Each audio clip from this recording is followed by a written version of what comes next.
The controversial statements relating to the year 1812 deserve to be considered individually. The first is Napoleon's own aforementioned boast that during his march on Moscow, he never had to deal with enemy forces in his rear. Here we face an immediate problem. How exactly are we to understand the words, during our march on Moscow? Are they to be interpreted as during the actual march towards our capital, or as in the course of the Moscow campaign?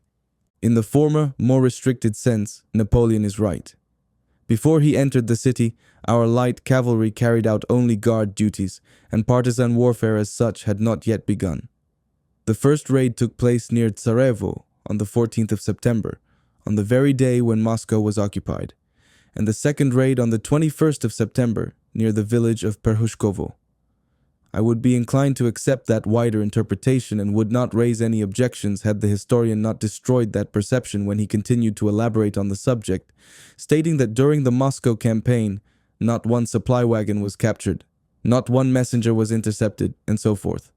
This proves that he was referring to the entire campaign from the Niemen to Moscow, including the stay in Moscow and the retreat back to the Niemen. As for the assertion that Napoleon never had to endure an enemy presence among his rear dispositions, we have to decide whether the words are to be understood in the tactical or strategic sense. In strict tactical terms, Napoleon is again correct because his army stationed in the Moscow neighborhood was facing the countryside and had its back to the capital, its headquarters in the occupied Kremlin, where they were fully in control. Yet this fails to ring true. Napoleon was no mere commander of a fortified town or police chief whose field of action extended no further than the city gates. In command of immense military forces, with an extraordinary feel for interrelationships, and familiar with all the intricacies of the art of war, his vision obviously extended far beyond city walls. Therefore, he cannot possibly be trying to convince us that the rear dispositions of an army encompass only medical transports, food wagons, and their escorts. From these considerations, it becomes abundantly clear that he is not talking in the tactical, but in the strategic sense, not just with reference to Moscow and the Kremlin, but to the whole vast territory through which his army had traveled and continued to receive food and military supplies, an area of countryside where communication was maintained with other corps stationed on its flanks, with Allied powers, and with the French homeland, and to which the army would need to retreat in the event of failure. Considered in this light, Napoleon's account is incorrect. Barely 5 days had elapsed since Moscow was occupied by the French army when its communications were already placed in jeopardy by Kutuzov's astute decision to move away from the road leading to Ryazan to the road to Kaluga. This was a switch of positions that excited and amazed everyone in our army, yet this bold new strategy is never referred to by foreign writers, motivated either by envy or by ignorance. The new position at Tarutino, aggressive in a strategic sense and defensive because of its location and fortifications, serves to contradict Napoleon's views. In addition to this, Dorokov's detachment and Seslavin's party were conducting sweeps between the Smolensk and Borovsk roads toward Vyazma. Separate detachments under the command of Prince Vadbolsky were operating between Vereya and Mozhaisk, and another under Benkendorf between Mozhaisk and Volokolamsk. Chernozubov's group was active between Mozhaisk and Zikevka, Figner's in the region of Zvenigorod, and my own between Gzhatsk and Dorogobuj. It is surely safe to conclude that, for a writer whose ambition was to be considered a historian by posterity, Napoleon's comments were far from being accurate. During my 20-day stay in Moscow, Napoleon's stay in Moscow lasted not 20 but 34 days. He entered the capital on the 14th of September and left it on the 19th of October. This remark is quite important because these additional 14 days were crucial in allowing us to consolidate the Tarutino position, which had such a decisive influence on the fate of the enemy army. For in truth, if our army had set off 14 days earlier, not one of Kutuzov's plans would have come to fruition. There would not have been enough time to reinforce our army with the additional troops formed by Prince Lobanov and the recruits being trained in Tarutino to complement the troops of the line, and for the 24 regiments to arrive from the dawn. These Cossacks, together with the troops on hand, added up to over 20,000 light cavalry, the force that inflicted so much harm on the enemy during his retreat. The morale of the army would not have risen to the pitch necessary for the victory gained over the enemy vanguard on the 18th of October, and there would not have been sufficient time to open the supply lines that enabled us to pursue the enemy convoys and to maintain the steady flow of essential supplies from the rich southern provinces. All this took place between the 5th and 19th of October. At the same time, these additional 14 days had an opposite effect on the enemy and completed their army's disarray. Shortages of food had already made themselves felt after 20 days in Moscow. All available provisions were pretty much exhausted, increasing the number of marauders and adversely affecting discipline in all branches of service. Had this army marched out 2 weeks earlier, it would not only have been spared famine, but would also have covered the whole distance between Moscow and Smolensk on dry ground and in fair weather. The autumn weather was exceptionally warm. Cold and storms materialized only on 7th November around Dorogobuj, and by then the enemy would have already been beyond Smolensk.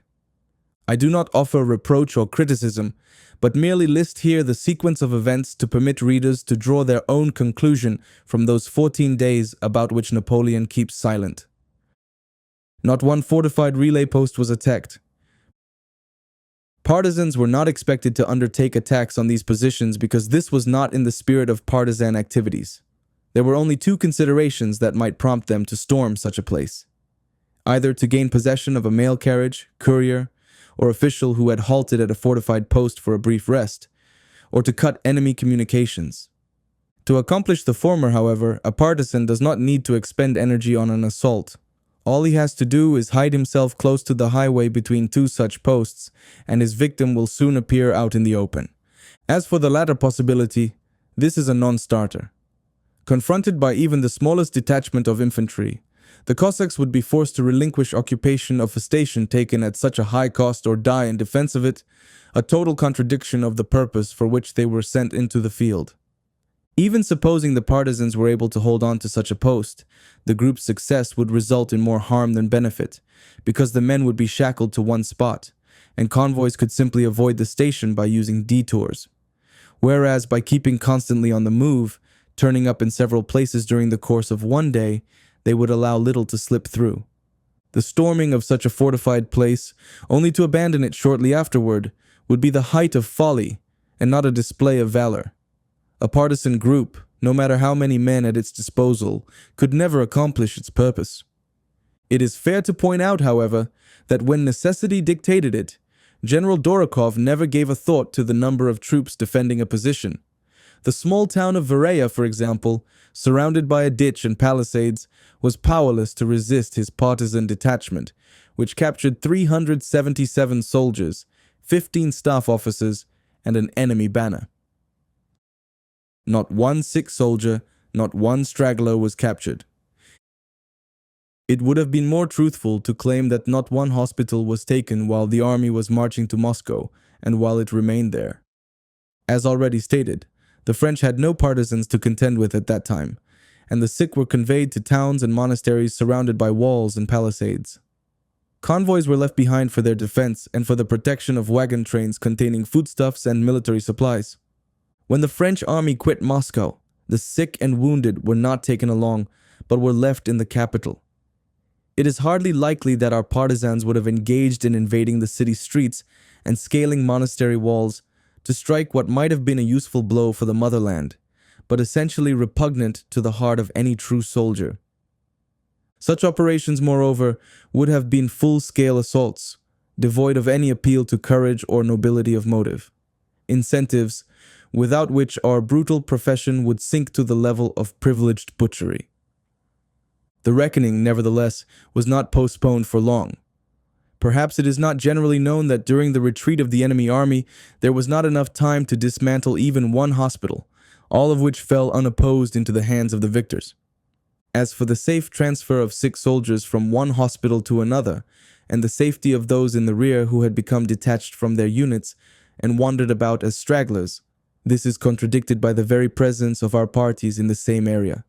Is it believable that our many flying detachments on the prowl along the Moscow-Smolensk highway would idly watch these bands of marauders pillaging at will without interfering with them? Even if our partisans elected not to get involved, Is it likely that the local villagers would allow these bands to continue their raiding unopposed and not seek justifiable vengeance by attacking and destroying them and their belongings? An indication that it was unsafe for retreating troops and supply wagons to travel along enemy lines of communication comes from the official proposal by Count Lauriston on 5 October, calling for an end to the People's War, fomented and fostered by partisans, which was causing such harm to the French. Field Marshal Kutuzov replied, "The people consider this war as an invasion of Tartars, and therefore feel that any means of deliverance from it cannot be criticized, but is praiseworthy and sacred." Matters did not end here. Alarmed by the increase of attacks in the rear of his army, Napoleon overcame his pride and reiterated Lauriston's proposal on the 20th of October from the village of Troitsky. Marshal Berthier, in his letter to Prince Kutuzov, mentions among other things, "General Lauriston was entrusted to put forth certain measures before your Serene Highness to bring in line military actions with those rules which have been observed in all wars, so that countries would not suffer any more harm than that which is inherent to the nature of warfare." To this, the Field Marshal responded from Tarantino on 21st October as follows.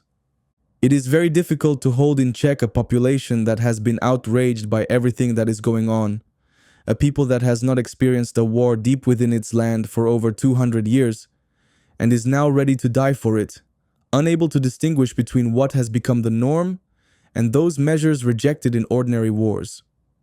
Be that as it may, it was not marauders alone, but foragers too, who were victims in this struggle between armies and an entire nation." Larry, Chief Surgeon General of the French Army, comments, "The commanders of the enemy army encouraged our commanders in their hope for peace, assuring them that preliminary conditions would be agreed upon in the next few days. In the meantime, hordes of Cossacks were surrounding the areas where our armies were deployed and captured great numbers of foragers every day." Monsieur Chambray, author of The History of the Invasion of Russia, notes, "To the exhaustion of the foragers was added the setbacks they suffered from Cossacks who rode up as close as the city barriers of Moscow." And on 3 September 1812, Napoleon himself sent the following order to Berthier from Gzhatsk. "Write to the generals in command or various corps to remind them that we are losing daily numbers of people due to the prevailing disorder in the method the troops are adopting to obtain food, that they must, without delay, agree among themselves on measures that should be adhered to and pursued in order to put a stop to incidents that threaten the army with destruction. The number of soldiers captured by the enemy daily reaches several hundreds. Therefore, under the threat of the severest punishment, soldiers must be forbidden to wander off alone in search of food. We must instead send bodies of troops for that purpose, following the guidelines established for foragers, with commands detached from each corps if the army is stationed together, or from each division if the army is divided into sections. Let a general or a staff officer be in charge of these joint commands, and a sufficient body of troops always follow them to provide protection against partisans and villagers while foraging. In the event of their coming across local inhabitants, they should obtain from them food and fodder by peaceful means, not causing them any harm and violence by confiscating their possessions. It is important that generals and corps commanders should immediately do everything possible to find the necessary means to put a stop to these disorders and ensure the successful carrying out of these instructions. Do not neglect to write to the King of Naples, Murat, in charge of the cavalry, that it is absolutely essential for the foragers to be provided with protection against Cossacks and enemy cavalry sent abroad for this purpose. You will also suggest to the Prince of Eckmühl, Davout, that he should not approach any closer than 2 leagues from the outposts of the vanguard. Impress on him the necessity of this measure so that the foragers, in their quest for fodder and provisions, always remain at a safe distance from the enemy. Finally, you will remind the Duke of Elchingen, Nye, that he loses more men daily through foraging operations than in battles, and that it is essential for these operations to be conducted with greater caution and not so far afield." Despite Napoleon's reproaches and instructions, the foragers on the rampage were little better than marauders. Wandering about aimlessly and unsupervised in a foreign land, often without ammunition, they risked either capture or death. How could they subsist unscathed amidst an armed and angry populace bent on vengeance? If, for argument's sake, the partisans and peasants were merely sitting tight, watching the excesses perpetrated freely by this rabble, why did Berthier and Lauriston need to propose measures to Kutuzov to ensure that military actions be carried out in accordance with all the established rules of war? Why did Napoleon have to concern himself personally with the organization of foraging expeditions? Was he not apparently acknowledging that his marauding soldiers had got out of hand? Surely the gist of the argument is, first of all, we are losing many people every day because of disorders encountered in attempting to find food. Second, we must agree on immediate measures that are to be adopted to put a stop to occurrences that threaten to destroy the army. Third, the number of men seized daily by the enemy runs into the hundreds. And fourth, Ney is losing more men on foraging expeditions than in battles. To sum up, the marauders in question are more likely to have been exterminated by local people than by organized groups of partisans, whose raids on enemy communications had a more serious aim than that of defending property against the dregs of the French army. Not one messenger was intercepted. Without mentioning the messengers who fell into my hands, I will only refer to those captured by other partisan units. Perhaps some will say that reports to superiors do not constitute documentary evidence that is true and unassailable. But that holds true only in the context of the number of men killed. In every nation and in every army, that number has always been distorted to exaggerate enemy losses and minimize one's own. But when it comes to tallies of prisoners or intercepted messengers and the dispatches in their possession, there can be no room for doubt, because a captive or courier is personally conveyed to headquarters, interrogated there, and added to the list of prisoners already being held. The dispatches seized are kept and itemized so they can be studied further at the main imperial headquarters. Here, then, is my supporting evidence. Field Marshal Kutuzov's report to the Emperor, dated 4th October, states, "On 23rd September, Major General Dorokhov, pursuing the activities of his detachment, brought in mail which he intercepted from the enemy in 2 sealed cases and a third containing pillaged church belongings. On 24th September, his detachment captured on the Mojaisk highway 2 couriers with dispatches." General Winzingerode's report to the Emperor from the town of Klin, dated 15th October, says, "During the course of the last few days, Lieutenant Colonel Chernozubov captured 2 French couriers who were riding from Moscow carrying dispatches. The Field Marshal informs the Emperor on the 13th of October that on the 6th, a courier was captured near Vereya by Lieutenant Colonel Prince Vadbolsky.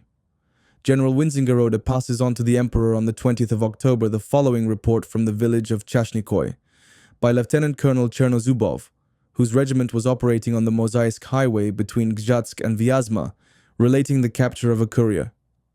Having reached the village of Tepluha on the main Moscow highway with the regiment entrusted to me, where a relay of the French mail had been established, I managed to intercept the French dispatch carrier, who had just ridden out of the village before I arrived. All the papers that we found on him, I am conveying to your Excellency together with a French officer seized on the road. Thereafter, I proceeded to Zarevo along the same highway, and on my way captured an officer and 37 rank-and-file men, whom I handed over to the Saikev district police captain for delivery to the authorities at Tver. I was not able to reach Zarevo because I ran into a large number of infantry who were accompanying a wagon train. Having wrested part of this train from the enemy, I turned back, and on this day have settled for the night in the village of Holm, 10 miles from the main road. I have the honor to report to your Excellency that in these undertakings I was seconded by the following Saikev officials: the leader of the nobility, Nakimoy, and the police captain, Boguslavsky.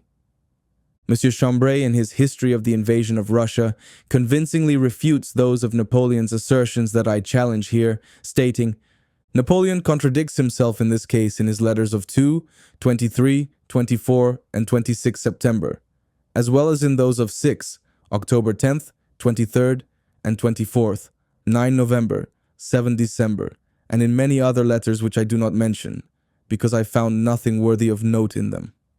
Over and above these letters, the reports of General Baragay d'Hillier, which are annexed to this record, testify not to Napoleon's error, but to his deliberate intention to mislead others in order to safeguard his glory and self-esteem from attack by others. He would undoubtedly have refrained from offering his version of the events that I dispute here had he known that parts of his letters, those of Berthier and other generals' accounts of troop movements and other precious documents indispensable for describing the invasion of Russia, would one day be made public. In this fashion, events that would normally have been played down or overlooked have instead emerged as some of the best-known episodes of our time. Here are some quotations from these letters. We have not received any couriers since the last to arrive on the 19th of October. We are missing those who were supposed to come on the 20th of August, the 21st of September, and the 22nd of October.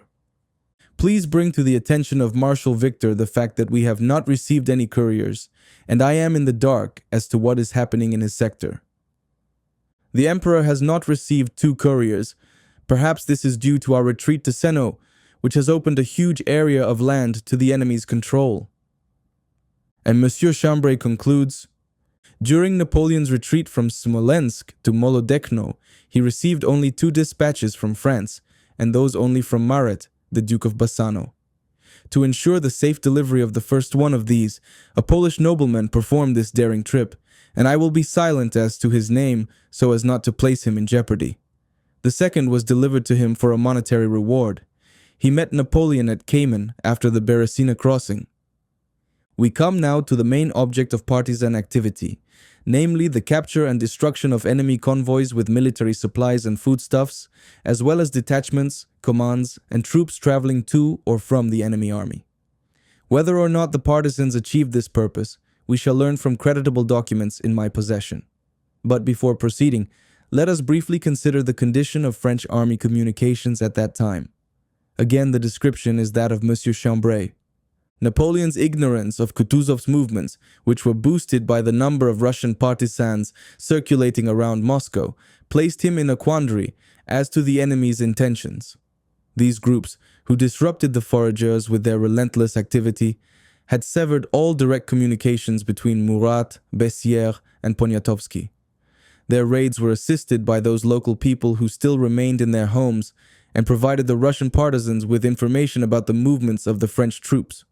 By seizing several artillery trains and detached transports and road traffic in order to restore communications, Napoleon dispatched, on 23rd September, a body of dragoons of the Guard, 2 squads of mounted artillery of the Guard, and 1 regiment of the line. This detachment was ordered to stop at the village of Vyazem on the main highway about 7 leagues from Moscow. After a few days, on the 26th of September, he sent further troops to a point halfway between Vyazem and Moscow. This group included the Broussier Division, part of Eugene's corps, light cavalry from the same corps, mounted Jaegers of the Guard, and a squad of mounted artillery. Because the road from Mozhaisk to Smolensk was constantly patrolled by armed parties, Napoleon gave orders to send troops from the latter city in concerted units numbering no less than 1,500 men. Now let us move on to documentary evidence. First, a report to Berthier by General Barragay Hilliers, the military governor of Smolensk province stationed in Vyazma, dated 20th September.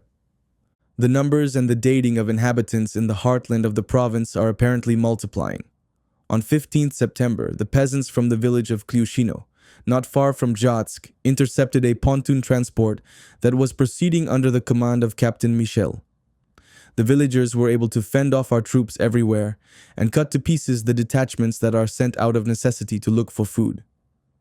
These frenzied actions, which occur most frequently between Dorogobuj and Mozhaisk, deserve, in my opinion, close scrutiny by your grace.